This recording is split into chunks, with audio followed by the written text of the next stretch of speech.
Good morning, everybody. Welcome to the NFT Morning. This is John, and today is basically March 24th. This is the episode number 840 something, 45, I believe. And okay, I am not with my dear friend Remy because he has something else to do, but he will come back tomorrow.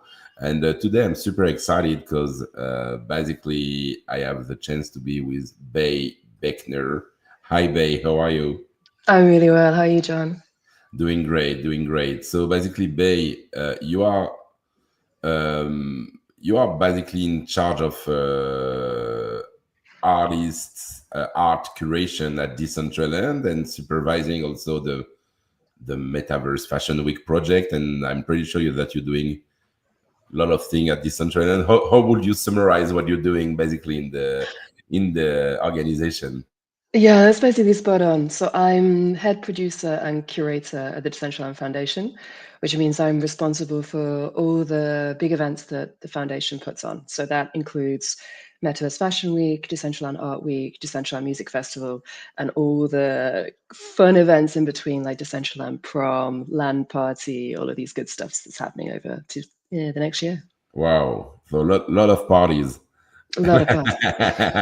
Sounds good. So it's a pleasure to have you because Decentraland. I don't know if we really need to reintroduce Decentraland for people who don't know, but maybe because I believe Decentraland has been created like what 6, 7 years ago. How old is the metaverse? Officially five. So in terms of a world you can visit and be part of, five, but the manifesto was written in 2017. Wow. Yeah, 2017. And so okay, maybe I will give my redefinition of Decentraland and you will correct me. But the idea of Decentraland is to create a real decentralized metaverse with this idea of really having I think historically, the reference in terms of metaverse when Decentraland has been created was this Web2 metaverse called Second Life. And then, a lot of people came with this idea of having the same principle, but with, the idea of owning is, owning your own land. This was, Mhm. you came up with this idea. And more than owning your own land, even taking part of decisions on the way, the metaverse is getting builded. So, you divided this into different districts with this idea of neighborhood who could have this kind of governance about the way I would say urbanism laws basically. Yeah. So what are you allowed to do in this neighborhood? Which kind of businesses are building aesthetically and in terms of purpose of the business you are allowed to do. And so this is the way the metaverse has been developed with this uh, token that is a mana that also people basically were able to buy lands and to trade within the metaverse. So of course in 2021 a lot of people became crazy about this metaverse concept, and it was like the metaverse mania basically. But then I would say a bit like NFTs actually. The topic is not so fashionable anymore. And less people are talking about it. Some people are saying, yeah, it's dead or whatever. So yeah, what is what is going on with this Decentraland right now? Yeah, big. It's a big question. So I guess the first thing to sort of clear up is the terminology I'll use. We don't see ourselves as a metaverse. We see ourselves as a virtual world within the metaverse. So the metaverse is being the wider connected virtual worlds where everyone can explore. So Decentraland is a social virtual world. That means that we put social connection front and center of everything that the Decentraland Foundation does and anything that comes from the community and the DAO. Um, when I say we, I'm talking about my own personal perspective rather than Decentraland's perspective. That's That's to clear up from the beginning. The Decentraland Foundation is the foundation that looks after the part that I do, which is the brand, the official events that come from the Decentraland Foundation, the strategy of the platform over the next few years. The DAO is the entity that holds all the smart contracts, everything that happens behind the scenes in terms of governance of those smart contracts, how land is being operated, submission of wearables. The wearables are our NFTs that can be worn, can be emoted, can be displayed within the social virtual world. All of those things are handled by the DAO. So I'm in the position of being part of the foundation. And yes, 2025 is a big year. The foundation relaunched the desktop client. So previously, Decentraland had been a browser-based virtual world. I'm getting glitchy. Are you seeing me okay your side? Yeah, there's this. Okay, I think it's coming back. It's okay. Yeah, we had a small glitch, but I think we're good now. Cool. So yeah, we in October of last year launched the beta version of the desktop client. So previously, Decentraland had been pretty much entirely browser-based. Decentraland Foundation and the community all saw that to scale and to have a roadmap to things like mobile, to virtual reality headsets, that would have to change and also fulfill the immersion, the graphics that everyone hoped for when the concept of the metaverse was first hyped, 2020, 2021. And so as being one of the first platforms that had moved into that, Decentraland had that first mover thing, but we also had a technology that was built for 5 years ago. And so the team worked for 18 months to completely rebuild the client. So last year in October, you might have seen that marketing wise, Decentraland had been pretty quiet during these 18 months because the whole team was focused on building the desktop client as what was going to future proof the world going forward. That was launched in October of last year. We had our first major event on the new client. It's still in beta. So we had our first event bringing everyone together on the new client in November. And then this year, so that was the focus of last year, getting the client out the door. And this year, it's all about scaling and community. So we call it the community-driven flywheel, people being able to be in part of a social virtual world that gives that positive feedback loop of amazing content, amazing connections, people wanting to come in world, and that driving more content, more connections, and more activations within the world itself. This is super exciting. Wow. So, okay, my understanding. So, yeah, basically, my understanding is you've been working quietly like for 2 years to come back with what everybody was expecting. So, new client, new graphism.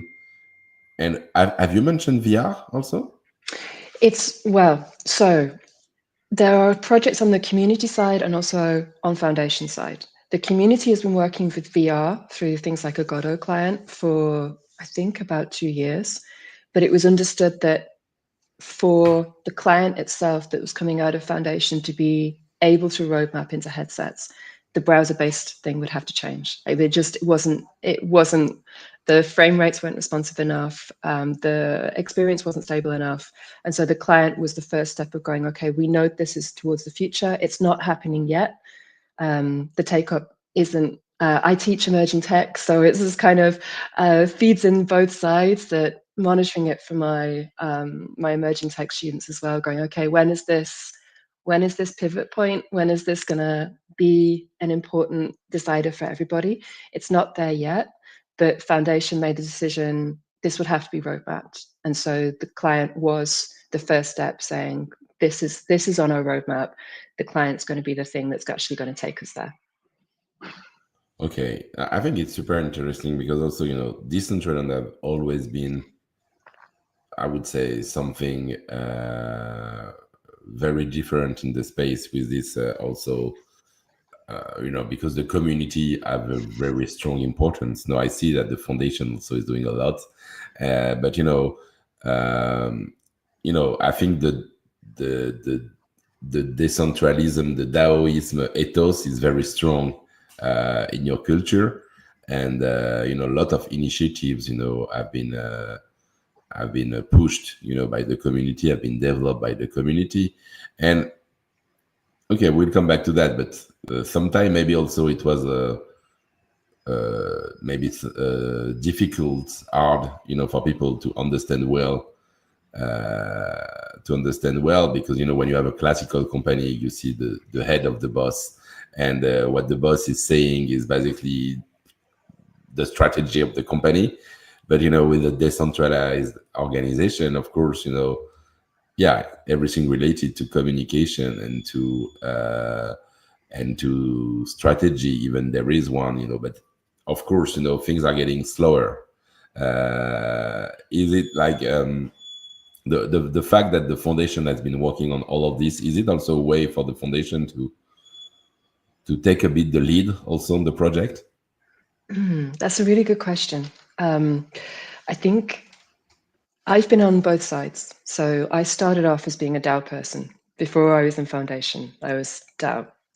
So it's really difficult. It's a super difficult thing. And I think people, as everybody in Web3, we don't give it enough credit that we're actually doing this huge social experiment at the same time with DAOs and how they work with legal entities, how they work with strategy, how they work with advanced planning, how they work with a technology product that hundreds and thousands of people potentially in the future are going to be part of. That roadmap and that scalability is something that everyone's having to work out on a day-to-day basis.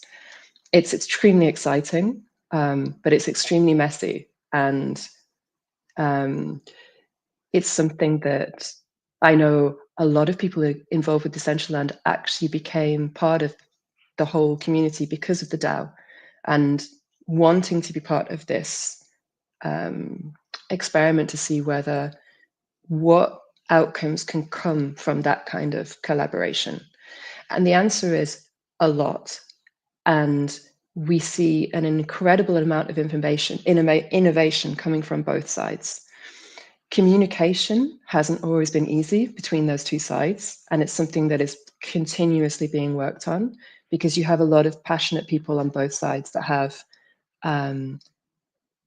different visions for where a platform should go, what the key uses are, where the technology should be taken. But at the same time, you attract more talent than I've ever seen in any ecosystem. Like I was drawn in because of the DAO and the talent there's the people I was able to collaborate with in DAO projects. I got my first funding for the installations I was producing through the DAO. And I got the first support for what I was doing as a producer through the DAO. And that led me to be able to learn the skills. And I come from a classical NFT background. I was director of marketing for an NFT platform. I never thought I'd be part of a virtual world. And then through my experience with the DAO, that roadmapped me into now being the person in foundation creating the events. That doesn't happen in many other industries. Apart from open source software, like back in the day, I was producing events in open source, and we saw that kind of pipelining of innovation in open source software projects, that incredibly talented people could come in, start building, and then be part of core products, start building, core commits. But I don't think that we yet appreciate this funnel. I see it as this incubation platform for the next generation of creators and innovators. It is messy, but it's bringing in a lot of talent into virtual worlds. I wouldn't. The reason I'm so almost evangelical now about the teams that I work with is because I see this pipeline, and it's really exciting.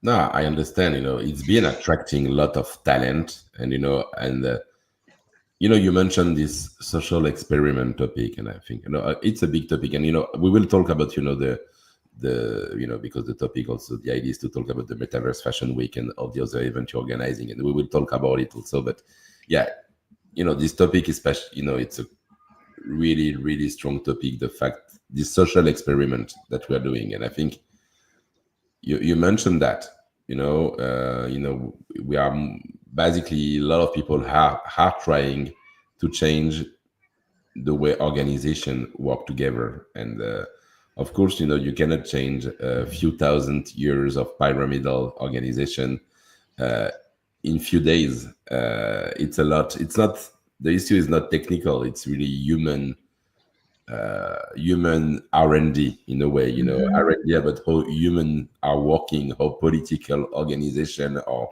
whatever organization are structured, what is leadership, what is initiative, what is motivation, how can you find the good balance between, having people taking decision and not being lost into something that does not make sense because of politics. So yeah, I believe, you've been learning a lot, also I believe, things thanks to that. And yeah, it's still, for me, I was mentioning, it's the ethos of Web3. And especially in these times, where you know Web3 has become a bit more cynical in a way. Yeah. I think, it's good to remind ourselves, that a lot of people started by believing into that, and we still need to push this in a way. So yeah, I really appreciate, what you're doing, and super happy to see all this news. So we'll see a lot of Decentraland things happening. And one thing that was important, event. So this is what you are in charge of. So we mentioned, the metaverse. We'll talk about, the next metaverse fashion week that will happen from April 9 to April 12. And you are managing much more events, like you mentioned, parties, or I think the Pride and other stuff, I believe. So yeah, maybe you can tell us a bit more about, firstly, let's talk about the Fashion Week, because I think it's, how many years you've been organizing this at Decentraland? It's actually only 3. It seems a lot longer. Art 3? Week's, Really? yeah, but Art Week's our big one. We've done that for 5 years. Okay. 3, this is our 3rd edition of Metaverse Fashion Week. We had a break last year. So when the platform was being rebuilt, when the client was being rebuilt, Decentraland Foundation made the decision to pause for a year because expectations around Fashion Week are always very high. So we knew, right, let's pause in 2024. Let's bring it back in 2025. So yeah, that's been the big one for this year, is what was possible for fashion again in this ecosystem right now, which, as you quite rightly say, the focus is away from NFTs in terms of wider ecosystem. The focus is away from metaverse right now in the wider ecosystem. So why would we be doing this? Like, what is the thing that says something different within this environment? And as curator of the event, what was really apparent last year from everything that we were doing for Foundation and also in the community was this sense of virtual worlds as a third space for self-expression, and NFTs becoming much more part of this increasingly hybrid identity that we all have, particularly in Web3, but it's kind of crossing over, this hybrid identity between digital self and physical self. It's something that I wanted to explore in both events, both big events this year, Art Week and also Fashion Week, from these different angles. So taking the avatar as the center, as saying, okay, how are we using avatars? What's important about avatars? How are we bringing in everything that we've learned from NFTs since 2017 into what we do with avatars? And working with some of the top NFT projects to explore that as well. So one of the first conversations I had was with Hape. So Hape has been a big NFT project, looking from the Bored Ape higher, what would you call it? It's almost like I want to use the word tradition already, like after just what are we in, like year 7 of all of this, kind of that Yeah, traditional NFT PFP project the old thing. fashioned one. Old Yeah. fashioned, yeah. So Hape, they've been doing the 3D immersive side of that for a few years now, and they've branched into fashion in a big way. So they've been doing a lot of physical drops as well as working with their community to do styling in real time of avatars. So one of the first conversations I had was with Hape, and looking at what they would be interested in exploring in the event, and then looking at other really cool NFT projects coming through and talking to them. Psychedelics Anonymous, who've been doing again the NFT side, looking at identity, looking at advocacy, and also physical fashion. 10KA, I don't know, Deanna and the team at 10KA, Union Avatars, who's been working with a lot of the projects. Another one, I don't know the Another One guys, but they've been working with fashion brands, bringing them into NFTs. So they did a drop with Templar, which is a urban alpine company. So it kind of came from a lot of conversations with NFT projects and communities saying, okay, I feel there's something here about working with fashion, working with physicals, bringing it in. Okay, there's that. And then the other side is from community. So community increasingly talking about self-expression and identity through what they're doing in avatars. So projects out of Puerto Rico that are exploring Boricua identity through wearables and emotes. Projects from Seattle using virtual reality headsets in NFT wearables.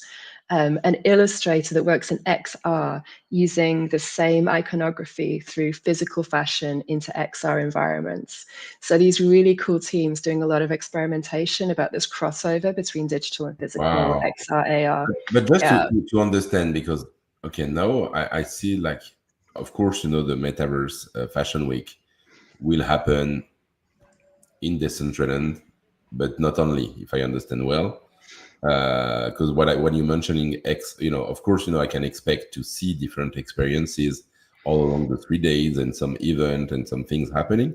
But when you're mentioning XR and other things, does it mean that also, yeah, I can live some experiences in real life also?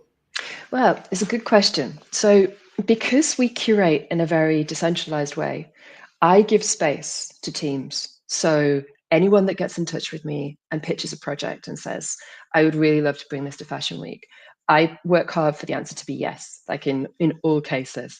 And again, it's one of those things as I'm a point of centralization in this. I have to organize timelines and space and how we distribute content, who gets so When um, who's getting yeah, where, which timing, who, yeah. all these questions that you have around an event that happens at a specific point in time. So it's really important for the community that I open that as much as possible. So a lot of what we do is through open calls. We give funding to projects that want to be involved through the open call. So an open call comes from the art world. It kind of like, okay, we're having this exhibition, pitch what you want to be part of this exhibition, and we'll give you funding if you're selected.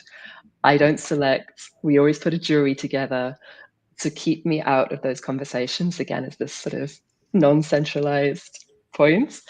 Um, and so what happens is that we just get this diverse approach to Fashion Week. So we have 16 different showrooms split into two zones.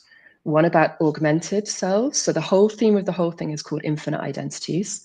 The showrooms are in two zones. Storied Self, which is again these projects talking about this overlap between stories in real life, advocacy, protest, community, all of these narratives. There are 8 showrooms exploring that from different community projects. So some of them are doing different installations. For example, the Puerto Rico team, they're doing physical stuff in Puerto Rico while this is happening in Decentraland. They've visited indigenous sites as part of what went on for their installation. So each team is doing different things that encompass other technologies at the same time, real life installation, but also XR and AR. And then on the other side, I have all of the more brand-based NFT projects, and we're calling that augmented selves. So people like Face.me that do XR mirrors, digital products. Lots of the they've done all the work for people like Ralph Lauren, Maybelline in XR work and physical installations with technology within stores. So again, their work has a lot of ripples across different types of installation and things happening in different spaces. But obviously, to reflect that as a curator, I'm not in all of those pies. They are directing all of that. I give them space within the Metaverse Fashion Week to show that off, to say, this is what we're doing, this is what we're presenting. And so it's almost like it starts off as a Wikipedia page, but in 3D, that you can kind of jump and go, okay, these guys are doing this. Let me jump into a different kind of installation somewhere else, or let me start my journey and start exploring. And so the showrooms kind of are these interactive spaces that allow you to start exploring what all of these projects are doing. Yeah, I'm going through the page, and we'll share that with you, on the Decentraland page, where you started to index some of the projects, that are part of the Fashion Week. And we can see basically that we want to discover this, we want to enjoy. I think it looks like a lot of diverse projects, that you mentioned, and that are pretty exciting.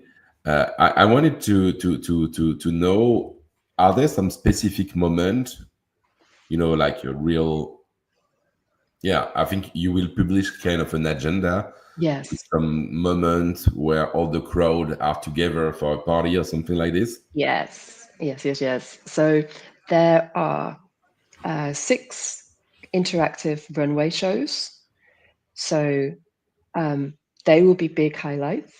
These interactive runway shows are going to be incredible. It's showcasing what the client can do. Those runways are a mixture between community-led anarchic takeovers of the catwalk. If you've been to previous Metaverse Fashion Weeks, you'll see that the catwalk was closed. There was colliders, so you couldn't get onto it. The brands could use it to demonstrate their fashion, but community couldn't use the catwalk. This year, we've totally changed that. We have colliders that go up and down.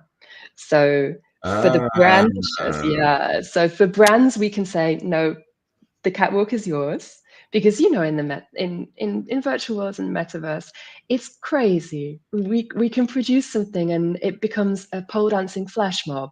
The way that community interacts with what I produce is always a source of joy, because there's always something unexpected, and communities start using installations in a completely different way than you would have thought about. So this year we're trying to encourage that a lot more by having these colliders that go up or down. So we have a big show by Cyberdog, which is one of the first. If you, like me, you grew up with reading Snow Crash and William Gibson, and you started wearing rave fashion in the 90s. Cyberdog was the key brand for cyberpunk. So it's like, again, this nod to the heritage of what we're all doing right now in NFTs. It speaks to most of the XR artists that I work with, and everyone's extremely excited about Cyberdog. So Cyberdog, OG 90s London rave brand that basically started the whole cyberpunk fashion trend. So they're doing a big catwalk with us, and for them, we can put the colliders up, we can completely curate the space, we can have it so it's this traditional audience plus runway show showing 8 looks from their collection. They're mapped onto animated avatars. There's going to be a light show, video, all of the good stuff you expect in a fashion show. But then to contrast that, we've got an amazing body paint artist called Rustan, who's been working with NFTs since 2017. He's been one of the leading body paint artists in the world. He produces wearables of body paint, and he's just going to have an anarchic catwalk takeover. So we've been dropping, it's there right now. If you jump into Decentraland, into Genesis Plaza, there's a machine where you can claim his wearable skin. And then, so 1,000 of these skins are going to be dropped pre-show. I think we've only got about 200 left. So if listeners are listening like, yes, you need a wearable skin, jump into Genesis Plaza, claim the skin, and then there's going to be a catwalk where everybody wearing the Rustan body paint skin can be on the catwalk and be the model themselves. So parade up and down the catwalk. Rustan's going to be projecting things about his process, about body positivity, about how avatars play into his own practice, while we all just have a massive party on the catwalk.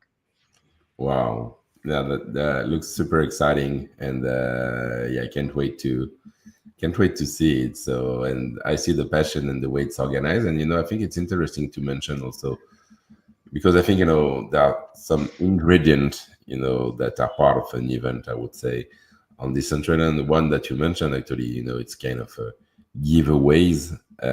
You always have some skins, yeah, wearables, I would say, to collect. So I believe it will be part of the experience. So first, the one that you just mentioned right now, actually, and Yeah, so my yeah, current count is 22.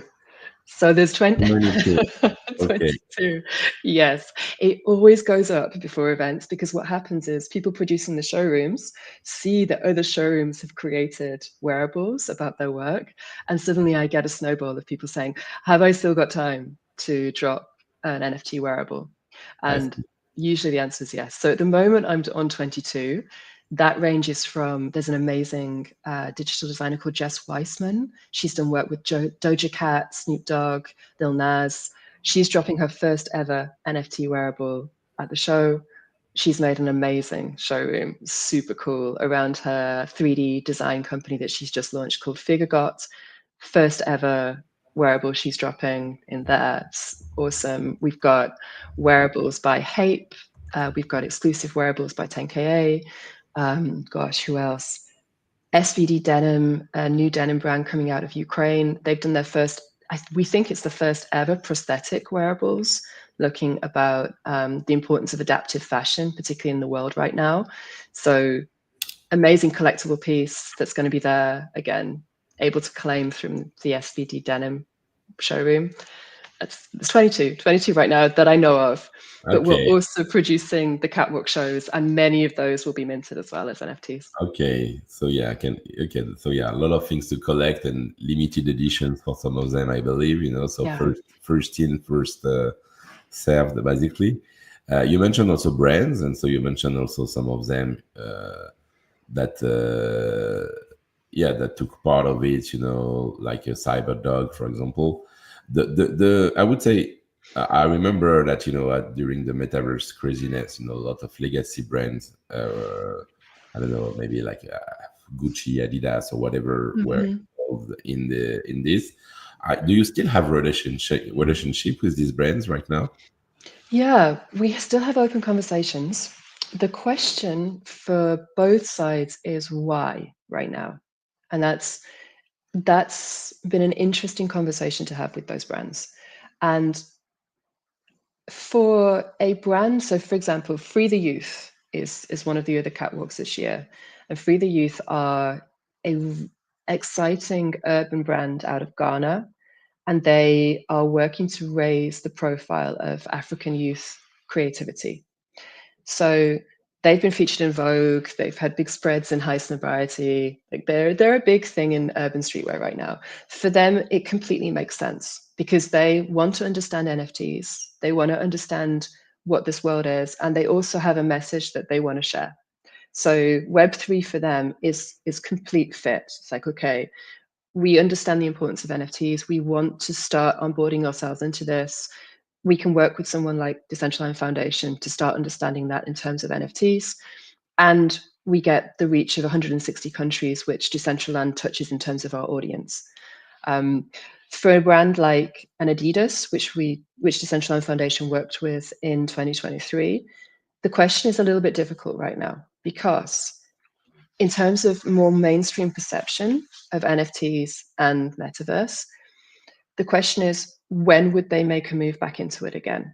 And I think it's our role as people in Web3 pushing this innovation is to put a compelling story together that makes sense. There isn't the media hype anymore. These big brands can't do a metaverse show and be guaranteed to be in, the Vogue or the Times talking about, oh, it's the first metaverse show by. Yeah. That's So past. yeah, basically the first phase that was basically first mover, PR, communication, Exactly. promotion perspective is done. So then it means that no, it will work only if it makes sense in terms of business, and so then the question is which business, for who, for what, Exactly. and in this kind of situations, it will be much more easier for native brands than for legacy ones. If I understand, I believe maybe Ape, for example, uh, Ape will have less to lose, I would say, by doing this kind of shows than legacy brands, for example. I'm not sure it's a loss. I think more it's time. Yeah, So when we're talking with brands about all of this innovation, their roadmaps are much longer than what we do in Web3, like considerably. Um, and they also are not yet sure about how to maintain engagement through Web3 innovation. So they understood the first hype cycle and they understand traditional marketing, but they don't yet know how to maintain engagement within a virtual world community because this is really super new stuff. Um, so, for example, a Fortnite does that very well in terms of, okay, a big brand splash and then a skin, but then that engagement stops. So if you're a community that marketing from a brand makes sense when there's continual engagement, which is where Decentraland has a big advantage. What we see in terms of use is that people spend a long time within these installations. So the rate of interaction within a Metaverse Fashion Week, you're talking between 30 minutes and 3 hours in terms of people's interaction within the space.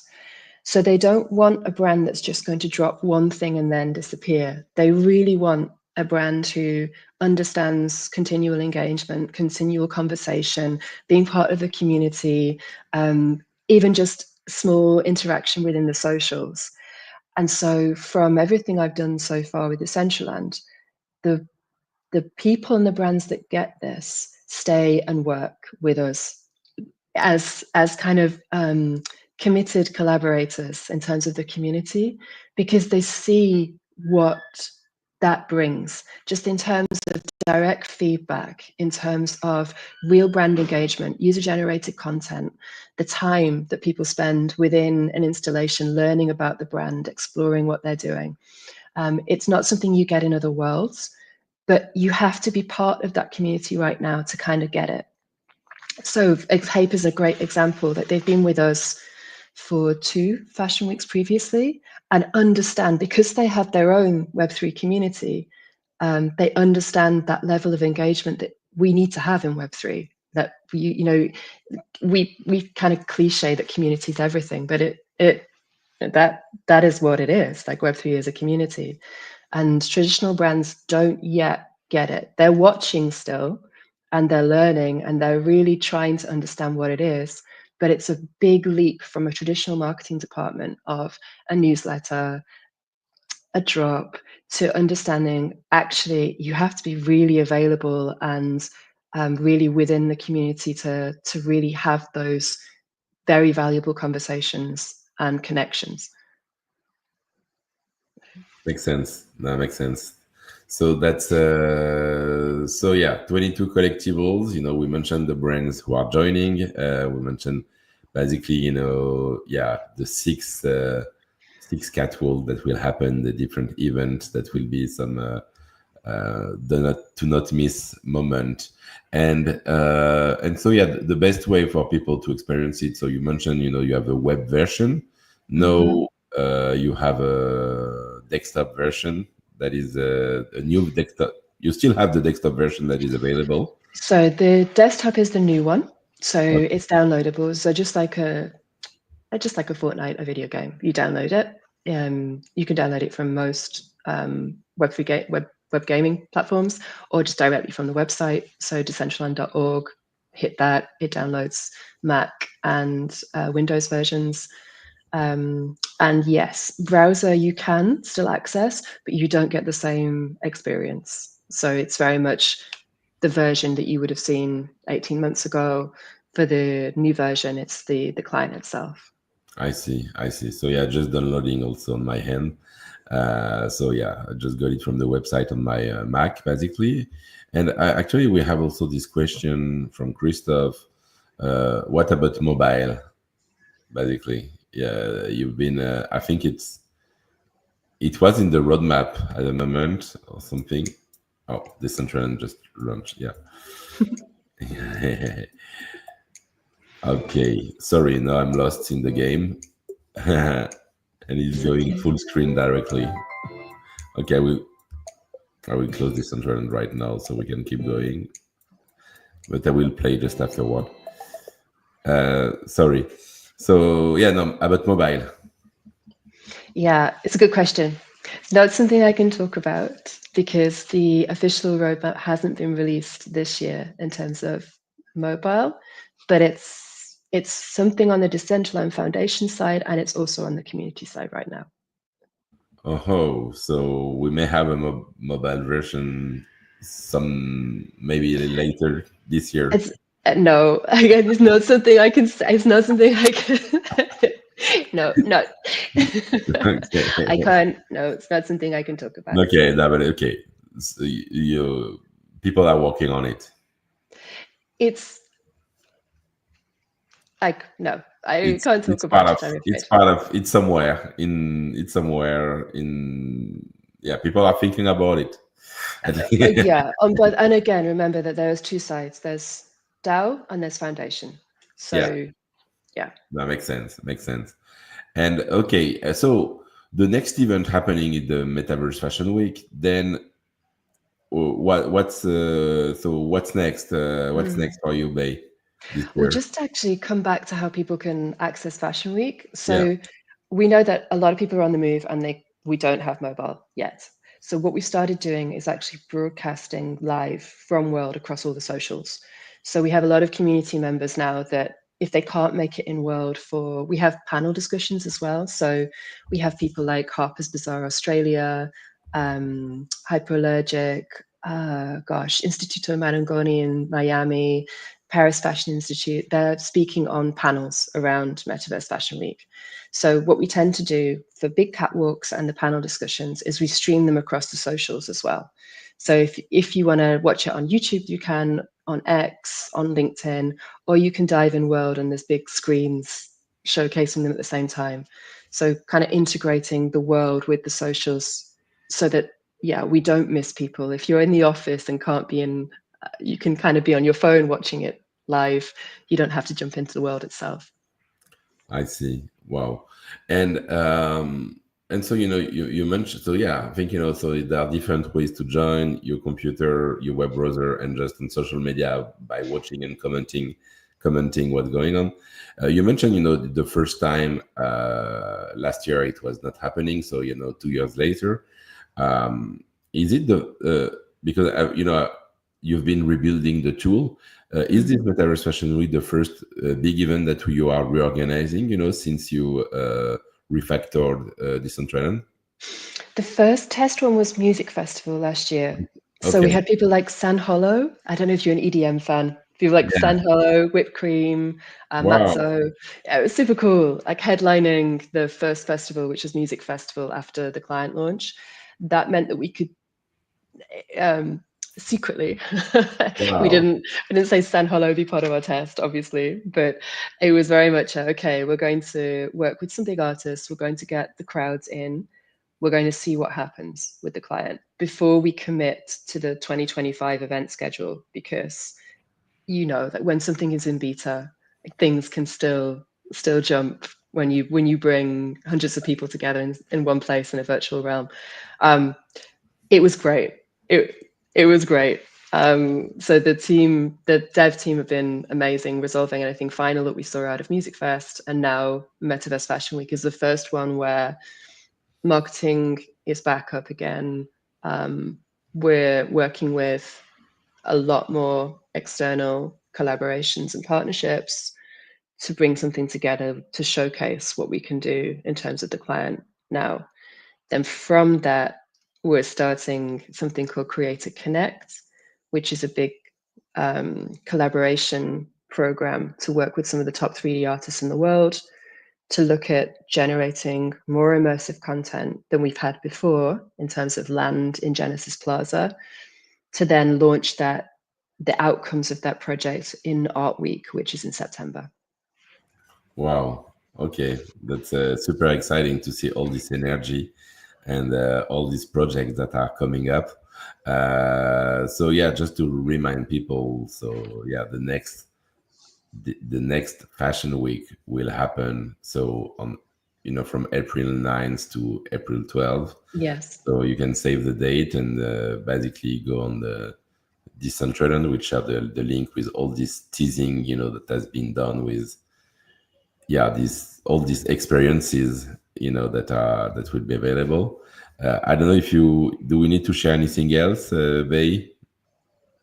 Oh gosh, I mean the two big things right now are the overall manifesto, which is the 2025 manifesto. That was written at the beginning of this year to give community, anyone interested, all manor holders, like anyone that has a connection with Decentraland right now, an idea of what the strategy is for 2025.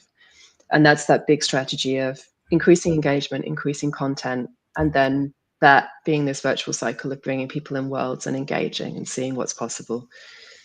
Within that, we have all the programs like Creator Connect, which is what I just talked about in terms of working with collaborations between 3D studios and main 3D artists. We also have you can see there the rewards program starting to activate the marketplace as well with marketplace credits. So if you're interested in Decentraland at all and want to see what's roadmap, that's a really good place to start. It also has my entire program of events for 2025, which is coming up now on screen. You can see we have the 3 tent poles: Metaverse Fashion Week, Art Week, and Music Festival. And then we have connection events, which are basically parties and looking about how we use gaming and interactivity within engagement in virtual worlds. And then these ones called trails, which are smaller, which is about showing Decentraland as an open virtual world. So taking people between venues, being able to walk between different places that are run by community members and organizations, and having an amazing time with that as well. So yeah, there is a form there. If you're listening to me and thinking, this is something I want to be involved with, I have a brand or I have a project or I want to be part of Art Week, there's a form that goes directly to me. So you just basically say what you're interested in doing, send it off. And then each time I'm starting the production cycle of an event, I review the form and contact everybody that's sent that to me, and it tends to be a whole week of just back-to-back phone calls talking to people about their ideas around a project, and then we use that to start producing the event itself. Wow, I see a lot of cool ideas. A lot of cool ideas, and a lot of yeah. I see already a lot of cool stuff in the form. Actually, in which event are you interested in participating as a creator? Yeah, the Builders Talent Trade, the live music, the Decentraland Prom, the Pride Pyjama Party. Yeah, Yes. there's some cool stuff happening. So yeah, okay. So any experience, any innovation, any brand, basically for all the future. So yeah, you can basically Yeah, just fill the form and submit your project. I And think it's one of those things we're talking about, John, about it being this exciting time in Web3 as well, and being this non-hierarchical thing, because I think people are pretty weirded out by the fact that everybody's taken in the same importance. So if you're a huge brand or you're an artist working out of Mumbai, you have the same access. So you put the form in, and I will have the same conversation with you as an artist that I will with a major brand. And I think that's something that we don't explore enough in Web3 as well, that access that you have in being part of a Web3 community, of just being able to pitch your idea, be part of something, and then that happening. Like we have from Cyberdog to a new designer who's launching her first ever wearables in the plaza itself.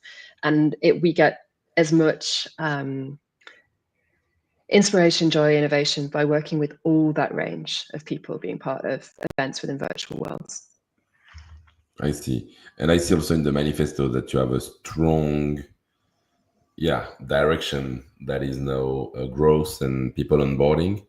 Yes, So yeah, I feel like you know, it's kind of correlated now. Everything makes sense also to what you mentioned, the new version of the software, the way, the idea of bringing now resources also to organize more events and also onboard more people from the real world, right? absolutely. Absolutely. And showing, I think that's one of the things about broadcasting across socials. It's always been this fragmented thing that if you're in world, you kind of know about it and you know what's happening.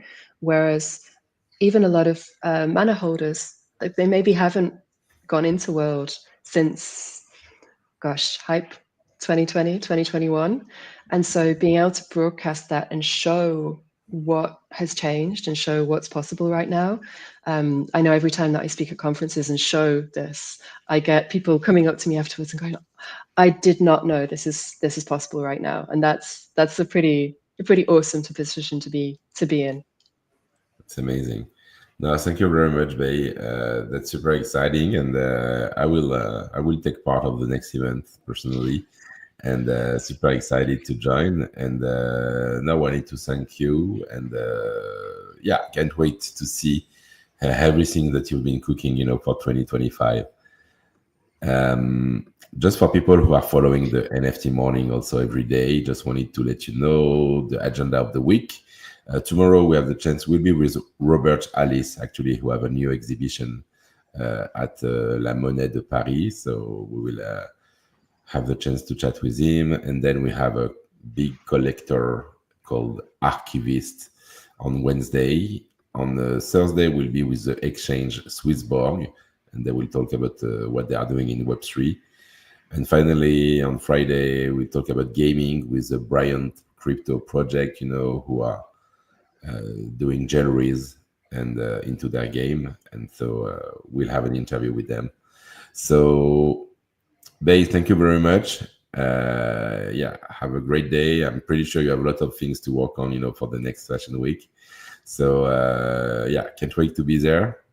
Thank you, everybody. It's been a pleasure. Thank you so much. Have a great day and good morning. Happy, really happy to be with you, happy, really happy.